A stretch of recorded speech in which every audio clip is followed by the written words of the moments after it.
জন্মের পর প্রথম যেটা দেখতে হবে বাচ্চার শ্বাস প্রশ্বাস ঠিক আছে কিনা। সবচেয়ে বেশি সংক্রমণ ছড়ায় কিন্তু নাভি থেকে, যক্ষ্মার টিকা বলা হয়, সেটা একেবারে জন্মের সাথে সাথে দিয়ে দেওয়া উচিত। পুরোপুরি 37 সপ্তাহ পার হওয়া বাচ্চা নাকি এটা অনেক আগে হয়ে গিয়েছে। মায়ের যে পুষ্টি সেটা শুধু মা বাবার করণীয় না, পরিবারের সকলেরই আসলে করণীয়। সবচেয়ে আপডেটেড ফিচার্স নিয়ে 140টিরও বেশি দেশে কনকাফ্রেজ। নবজাতকের ইনফেকশন রোধে আমাদের আগে থেকে একটা প্রস্তুতি নিতে হবে, যেন স্বাস্থ্য কেন্দ্রে প্রশিক্ষিত কোনো ব্যক্তির কাছে যেন ডেলিভারি করেন। তার যেখানে ডেলিভারি হবে সেখানে যেই জায়গাটা যেন পরিষ্কার পরিচ্ছন্ন থাকে, যেই কাপড় দিয়ে তাকে মোছা হবে সেটা যেন পরিষ্কার পরিচ্ছন্ন থাকে।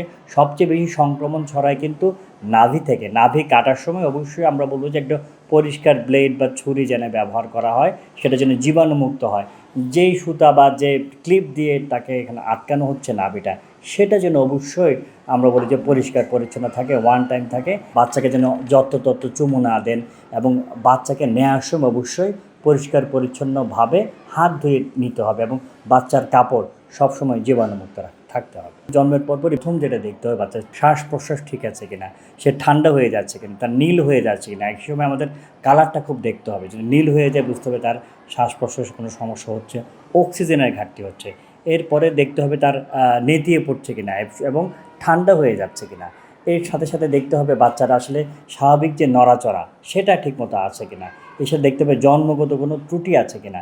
এই সব কিছু আমরা যদি দেখেছি না শ্বাস প্রশ্বাস ঠিকমতো নেয়, এবং প্রথম কান্নাটা এটা খুবই গুরুত্বপূর্ণ। বাচ্চা একেবারে 1 মিনিটের মধ্যে কান্না করছে কিনা, কারণ আমরা জানি যে শ্বাস প্রশ্বাস যদি কোনো সমস্যা না হয় তাহলে অবশ্যই প্রথম দিকে বাচ্চাটা কাঁদবে।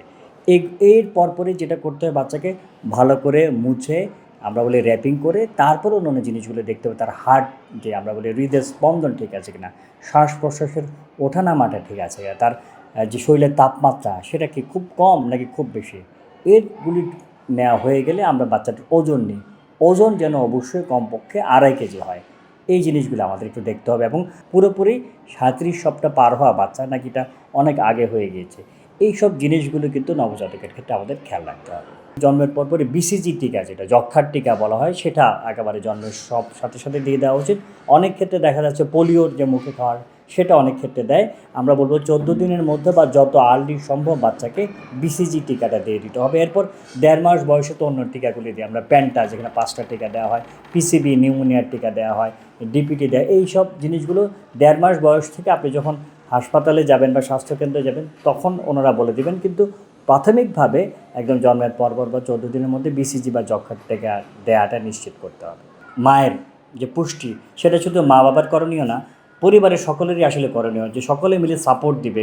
মা যেন একটু পরিপূর্ণ বিশ্রাম পায়, পরিপূর্ণ ঘুমাতে পারে, তার টিকাগুলো নিশ্চিত থাকতে হবে, তার খাবারটা নিশ্চিত থাকতে হবে। তাহলে পরবর্তী যে বাচ্চাটা হবে অনাগত শিশু, সে কিন্তু সুস্থ থাকবে, এবং একটা প্রশিক্ষিত জায়গায় বা একটা স্বাস্থ্যকেন্দ্রে বাচ্চার ডেলিভারি করানোর ব্যবস্থা করা। সেই সাথে জন্মের পরপরই বাচ্চাকে বুকের দুধটা নিশ্চিত করতে হবে, শাল দুধ যেটা বলে। অন্য কোনো দুধ, মিষ্টি বা অন্য কোনো কিছু, মধু দেওয়া যাবে না। এবং পরবর্তীতে টিকাগুলো নিশ্চিত করা, 2 বছর বয়স পর্যন্ত বুকের দুধ, 6 মাস পর্যন্ত অবশ্যই বুকের দুধ নিশ্চিত করা। এবং মানসিকভাবে আজকাল দেখা যাচ্ছে যে বাচ্চাদের ডেভেলপমেন্টাল অনেক ডিলে হয়ে যাচ্ছে। বাচ্চারা শারীরিকভাবে সুস্থ কিন্তু সে মানসিকভাবে দেখা যাচ্ছে সুস্থ না। 1.5 মাসে তার চোখে তাকাচ্ছে কিনা, 3 মাসে তার ঘাড় শক্ত হয়েছে কিনা, 6-7 মাসে সে বসতে পারছে কিনা, 10 মাসে দাঁড়াতে পারছে কিনা, 18 মাসের দিকে হাঁটতে পারছে কিনা। ওই ডেভেলপমেন্টালগুলোও কিন্তু চিকিৎসকের কাছে গিয়ে নিশ্চিত হতে হবে যে তার ডেভেলপমেন্টটা আবার ঠিক হচ্ছে কিনা, তা সে চোখে টাকাচ্ছে কিনা, সে কথাটা ঠিকমতো বলছে কিনা।